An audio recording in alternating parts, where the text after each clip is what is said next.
the go-to brand in the supercar world if you want the utmost luxury with serious performance. It is the Bugatti of the supercar world. If you are from Europe, you would surely know this brand, and even if you are not, you would still know about it. If you're wondering why did I call them the Bugatti of the supercar world, it's because they make some of the most elegant and powerful supercars on the planet. So, McLaren is already out of the equation. It's the brand that stands for its class. This brand makes some of the best track cars and GT cars on the planet.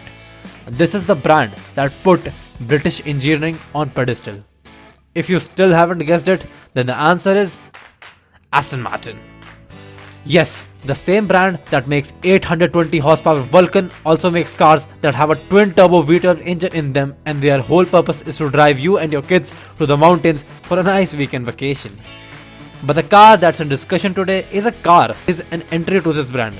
It doesn't cost as much as an Aventador or even a Huracan, but you would still have to pay $155,000 if you decide to go with the base model.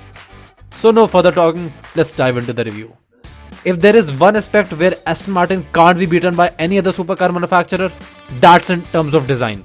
Sure, someone might argue that supercars need to perform, they are no beauty models. But here is the thing, when you buy a car, the first thing you notice before anything else are the looks. 99% of rejections by customers regarding cars are due to looks. That's a proven fact worldwide. The smooth flowing lines that go from the front to the back while housing that big monster of an engine under the hood, also carrying those massive tires in those wide wheel arches. I absolutely love how Aston Martin designs its cars. The Vantage not only looks beautiful, but it also looks kind of aggressive if you pay close attention to the design. The rear diffuser with those bulky dual exhausts really accentuate the rear of the car. The doors don't go in crazy formations or anything like that. They have been designed with a minimalistic goal.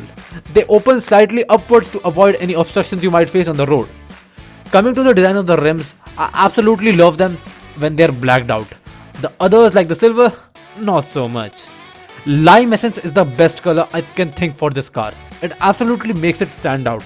The ducktail spoiler may remind you of another car. Guessed it yet? It's the Supra, bro. The new gen Supra has also got a ducktail spoiler in the back, but it isn't cool as the one on the Vantage. Talking about the engine and the performance, the Vantage, despite being of British origin, has a different origin engine under the hood. The 4-liter twin-turbo V8 comes from Deutschland and has been sourced from AMG, so there is no doubt that the engine is supremely good. But to transfer the power from the engine to the wheels efficiently, you need a good transmission, and thus the 8-speed ZF automatic transmission. The engine produces a modest 503 horsepower and 505 pound-feet of torque. This car will be termed as a sports car by everyone around the world, but let me spread in some facts. The car has the same acceleration figure as an AMG GTR to 60 miles per hour, and the top speed is just 3 miles shy of the 195 miles per hour of the AMG GTR. I don't see from any point how this is not a supercar. It certainly does perform like one, has the looks to back it up, sounds loud and nice. It's definitely a supercar. Its arch rival is the Porsche 911 GT3. The GT3 is certainly a better car in terms of performance and driving pleasure, but it's a raw supercar. There are no comfort features whatsoever. The Vantage is meant to be a supercar and a Grand Tourer at the same time. That's the comfort and the luxury. The Vantage really pulls hard during launch control. Rear wheel drive layout takes the experiences and the fun levels to another level. Sliding around corners has never been easier, and an Aston Martin has never been so fun to drive. It's even easier than sliding into your girl's DMs. So, what's the conclusion? The Vantage is a fantastic car, probably the best in its class, but will I buy it if I had the money? No. Until the Porsche 911 GT3 is on sale, I won't buy the Vantage.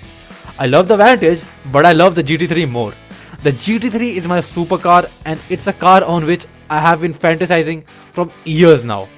At the end, it basically depends on your taste, and also it's your money, so I don't care. So, those were my views on the Vantage. Also, if there are any other cars in your mind that you would like me to talk about, you can comment them down below freely. That's all for this time.